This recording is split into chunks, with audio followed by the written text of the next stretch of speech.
Welcome to the Hopeful Church. Today, host Darrell Gwaltney is having a conversation with Dwight A. Moody.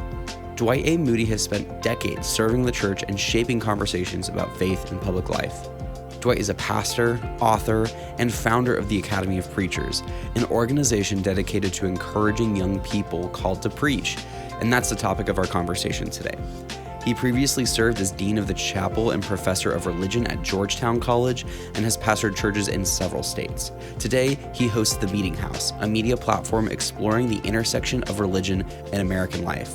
In this episode, you'll hear the origin story of the Academy of Preachers and its impact over the last 16 years. You'll also hear how the Academy of Preachers fosters lifelong connections and life-changing ministry among young preachers and encouragement for young believers who are looking to embrace their voice. Here's our conversation with Dwight Moody. I'm grateful for you joining me today in this time to talk about the Academy of Preachers, Dwight. I'd like to start with just going back to the beginning. Where did you get the idea for the Academy of Preachers? What was your inspiration? Well, I'll tell you two quick stories. I was on the faculty of Georgetown College at the time, and I had just launched my Meeting House media platform. At the time, it was a radio show of conversations on religion and American life. But I was also directing a program, a Lilly-funded program called Programs for the Theological Exploration of Vocation. We were one of 88 schools that had one of these programs. And one of the main features was to help young people decide about their vocation.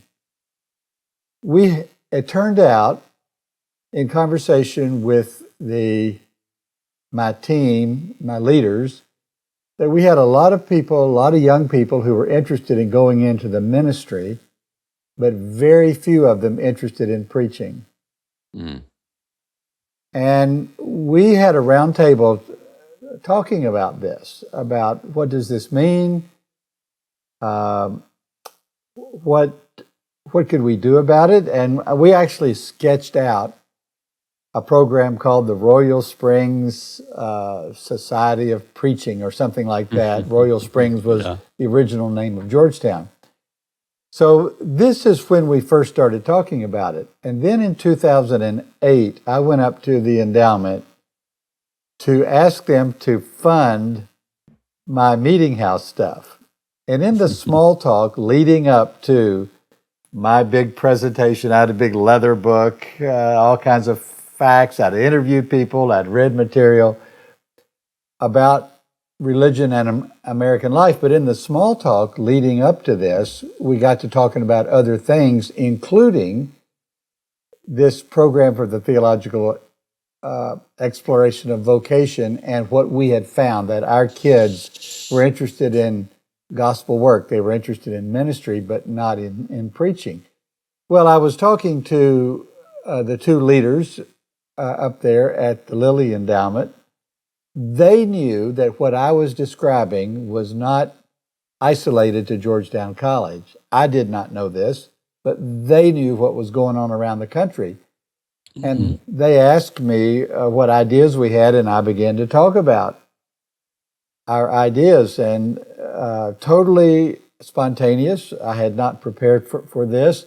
And for 30 minutes, those two gentlemen, including Chris Goebel, who's now the vice president, quizzed me about our ideas.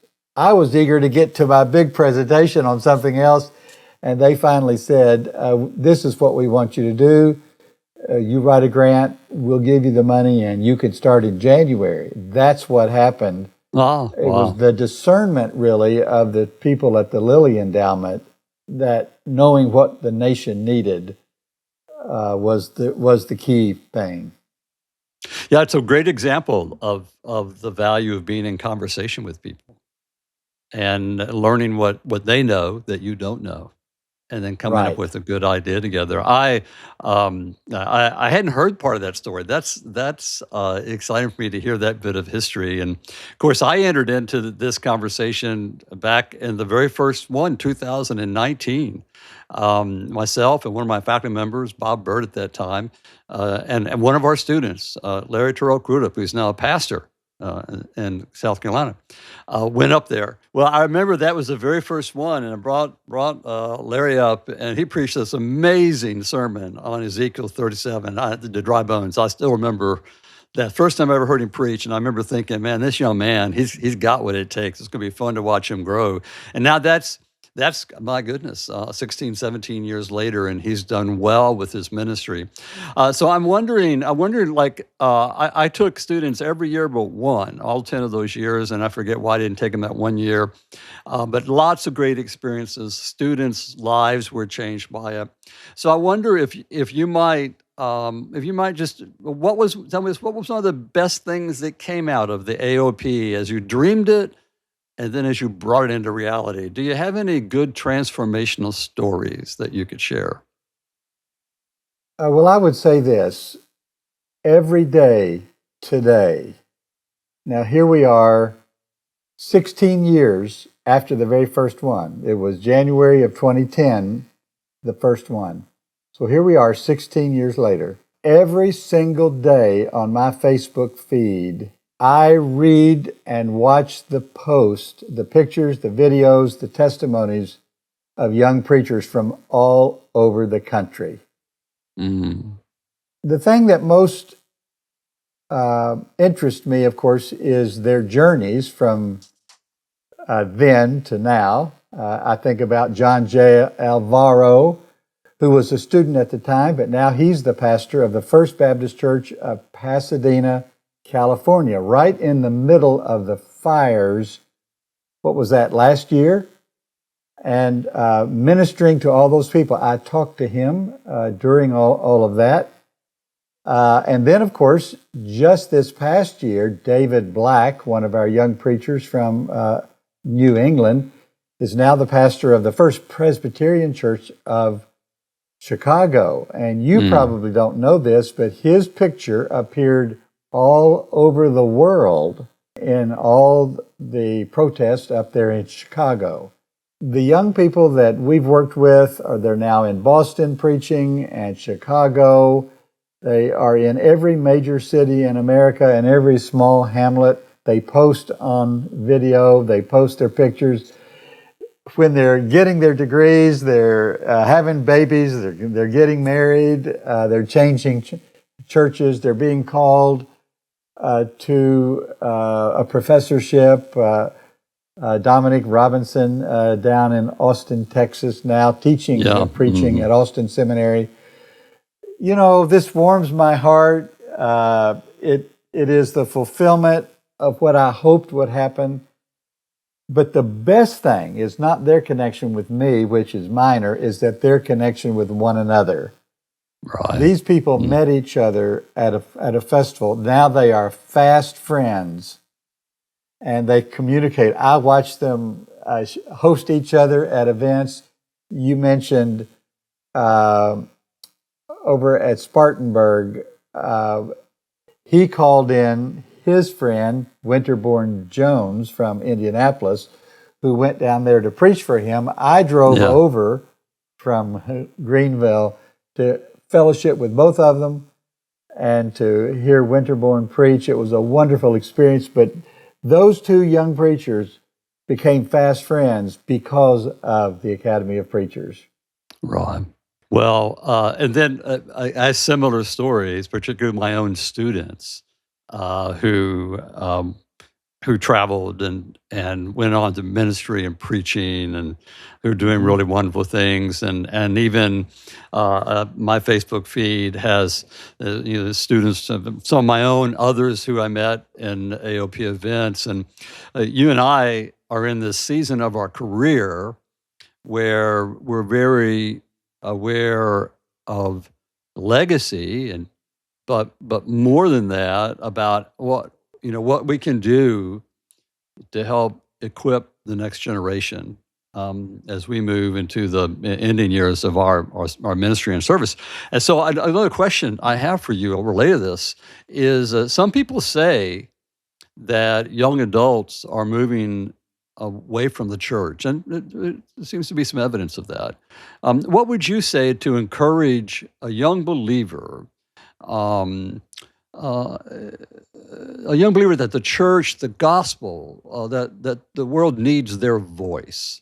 How would you encourage them to preach in this day and time? Well, first of all, I would talk in general terms, as I have many times, about the importance of the spoken word, religious and otherwise. You look on the political scene, the social scene, the cultural scene, the people who are making a difference in the world are the people who know how to speak and articulate their convictions. I think about the rise of the TED Talks, which has been just in the last, I don't know when that started, but they've been going on maybe two decades. How millions of people have listened to these TED Talks, which is just one person getting up on a stage, not even a podium, and talking about their experience and talking about their convictions. This is changing the world. This year, 2026, is an election year in America. What are these people going to do? These candidates are going to go around to every large city and small hamlet in America and talk. They're going to get up in front of a crowd. Maybe it's 15 people in a coffee shop. Maybe it's 15,000 people in an arena. But their ability to articulate their vision for humanity, their vision for their community, their vision for life will either get them elected or they'll go home and try to find something else to do. So I think, in general, the power of the spoken word is important. I'll tell you this little story. Early on, when we were just starting the AOP, I went to a religious university, that is a university in an urban area that's connected to a religious tradition.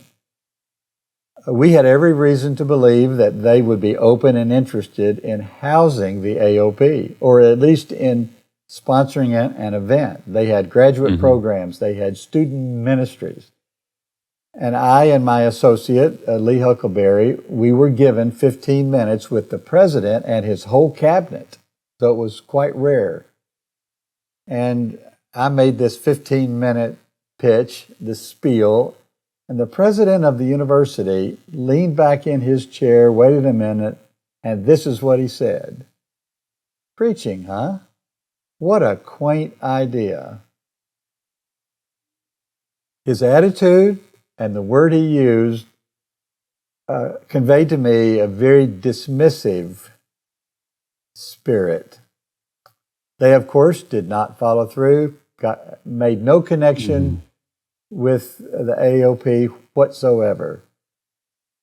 Because he thought that the power of the spoken word was a quaint idea. That very moment when we were talking to them, workers were busy on the National Mall in Washington, D.C., building the latest memorial to an influencer in American history and culture. Not to a politician, not to a general, but to a preacher named Martin Luther King. Because he knew how to articulate with passion and clarity and intelligence his vision for the future. I'm telling you, preaching and public speaking in general still is a powerful tool in civilization. What do you say? What do you say to encourage young people to preach today?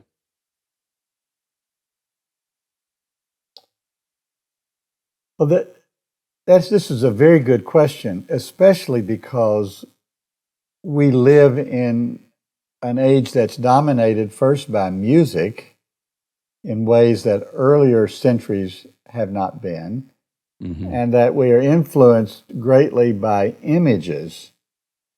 And these have come to dominate much communication. And a skilled communicator will learn how to use both music and images. But still, there is no substitute for the human voice and the spoken word.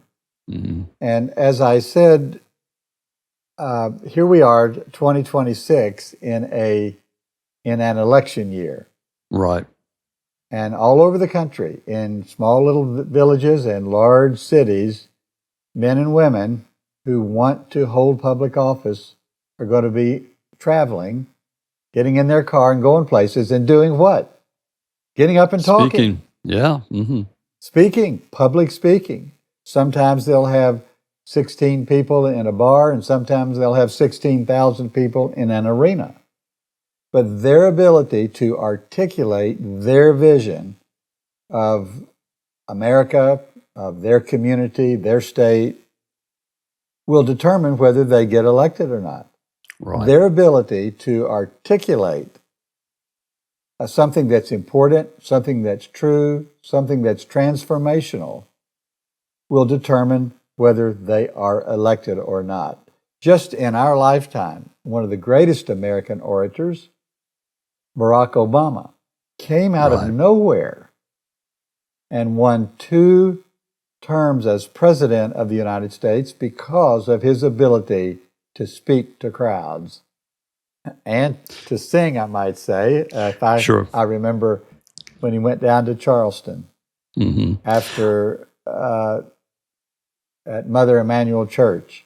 Mm-hmm. Those people were murdered. Right. He went down to speak at the funeral. He got up, gave an eloquent, passionate Mm-hmm. talk, and then he started singing. Mary's and Grace. Yeah. I Now, I've never remember. broken. Actually, I have once or twice in my little church Yeah. do what a lot of black preachers do, and that's start singing. Oh, Dwight, listen, in, But 2004, I'd already moved to Nashville. And that summer, when I had my TV on in the other room, and I was in my kitchen, and I was like, who is that speaking? That guy is good. And I went into my living room and I saw Barack Obama for the first time. So when he spoke in the 2004 Yeah. Democratic Convention, and I thought, that guy, he has a future. He can articulate. And I think you're right. The power of the Right. spoken word. You know, you and I were taught to preach another lifetime ago, and well, preaching's changed a lot in the last 40 or 50 years since we started what we were doing. But one thing has not changed, and that is the power of the gospel to change lives. And what a wonderful and amazing thing you've been able to do in this part of your life, where you have encouraged young men and women to realize the power of the gospel to change lives. And I look forward to the Academy of Preachers continuing that ministry. We're in the process of planning an event later this spring, April the 18th. And we're looking forward to continuing the good work of encouraging young men and women, young people, to realize the power of the spoken word, particularly when it carries the gospel message. I believe there's a new generation of preachers out there, and we have the opportunity to help them realize how God can be at work in their lives. I thank you so much for talking with us today. I have one last question for you, and it's a preacher question. All right? You still do a little bit of preaching, I know. So what's your favorite thing about preaching? well, that's a very good question, and I would say that for preachers, preaching is an opportunity to exercise the gifts that you've been given by God, and I think that Right. is very important. Preaching, all of us who've been preaching for very long have examples of people who have been touched changed, inspired, comforted, motivated by things we say. Sometimes the most unlikely people, and sometimes the people you least expect in an audience. I'll tell this story. Both of you may know that my son Ike spent a good bit of time in jail and in prison. And 3 days before the church where I was pastor at the time was to celebrate its centennial service with all kinds of former pastors and dignitaries coming in, my son was arrested for robbery. The man who, the chief of police, the assistant chief of police, who was in my Sunday school class, knocked on my door at 6:30 in the morning to tell me that they had arrested my son. Well, I did not have to preach that Sunday, but a couple of Sundays later, I preached about the God of all comfort. And gave an invitation, as I always do, and a woman that I did not know, but a regular attender at our church, came out of the balcony down the aisle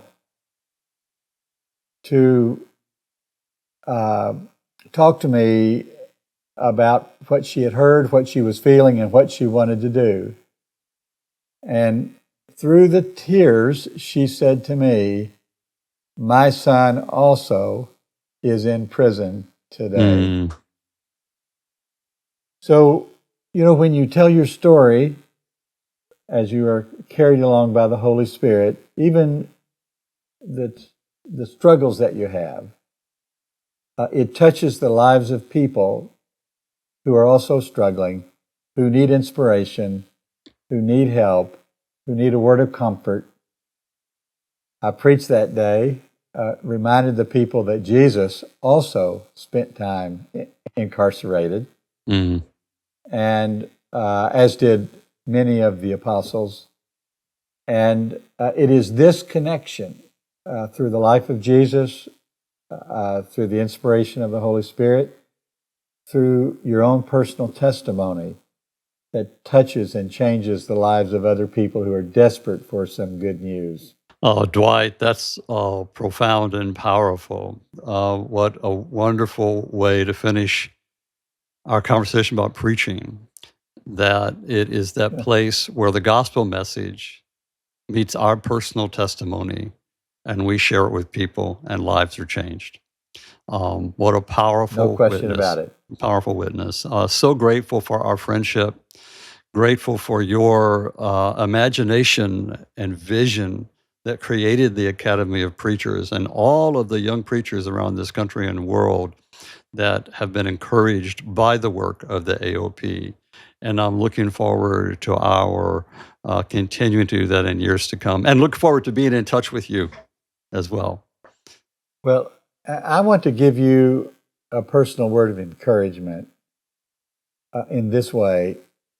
The most powerful thing that happened to me in this whole AOP journey were the people that I did not know who, when they heard about what was happening, wanted to be a part of it, wanted to help. Right. And I told you earlier the story of one university president that turned us down, but for everybody that ignored what we were doing, there were a dozen people, university presidents and deans, pastors and preachers, young people, teachers, donors, who wanted to be a part of this.